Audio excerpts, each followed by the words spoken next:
وداعيا إلى الله بإذنه وسراجا منيرا মসজিদে প্রবেশ ও বাইর হওয়ার আদব মাওয়াবিল দুনিয়া 3 নম্বর খণ্ড 347 নম্বর পৃষ্ঠায় আল কাউলুল বাদি কিতাবের 379 নম্বর পৃষ্ঠায় হযরত ফাতেমা রাদিয়াল্লাহু আনহা থেকে নবীজি কলিজা ফাতেমা রাদিয়াল্লাহু আনহা থেকে বর্ণিত তিনি বলেন قالت كان رسول الله صلى الله عليه وسلم إذا دخل المسجد صلى على محمد وسلم ثم إذا خرج صلى على محمد وسلم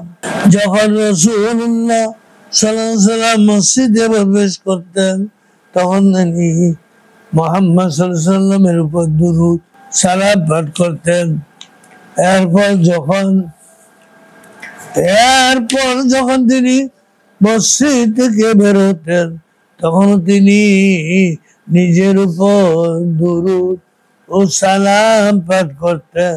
মুসলিম শরীফ প্রথম খণ্ড 248 নম্বর পৃষ্ঠায় আবু দাউদ শরীফ প্রথম খণ্ড 66 নম্বর পৃষ্ঠায় নাসাই শরীফ প্রথম খণ্ড 84 নম্বর পৃষ্ঠায় হযরত আবু সাঈদ রাদিয়াল্লাহু আনহু থেকে বর্ণিত তিনি বলেন রাসূলুল্লাহ সাল্লাল্লাহু আলাইহি ওয়াসাল্লাম বলেছেন তোমরা যখন মসজিদে প্রবেশ করবে তখন বলবে আল্লাহুম্মা ফতাহলি আবওয়াবা রাহমাতি, হে আল্লাহ আমার জন্য আপনার রহমতের দরজা খুলে দিন। আর যখন মসজিদ থেকে বের হবে তখন বলবে আল্লাহুম্মা ইন্নী আসআলুকা মিন ফাদলিক, হে আল্লাহ আমি আপনার কাছে আপনার অনুগ্রহ প্রার্থনা করছি।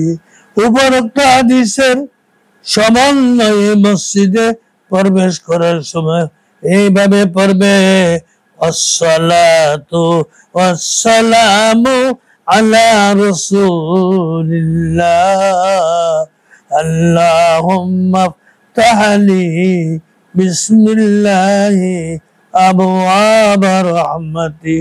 আল্লাহর নামে রাসূলুল্লাহ সাল্লাল্লাহু আলাইহি ওয়াসাল্লামের উপর দুরূদ ও সালাম বর্ষিত হোক। হে আল্লাহ আমার জন্য আপনার রহমতের দরজা খুলে দিন। মসজিদ থেকে বের হওয়ার সময় এইভাবে পড়বে বিসমিল্লাহি ওয়াসসালাতু ওয়াসসালামু আলা রাসূলিল্লাহ আল্লাহুম্মা ইন্নী আসআলুকা মিন ফাদলিক।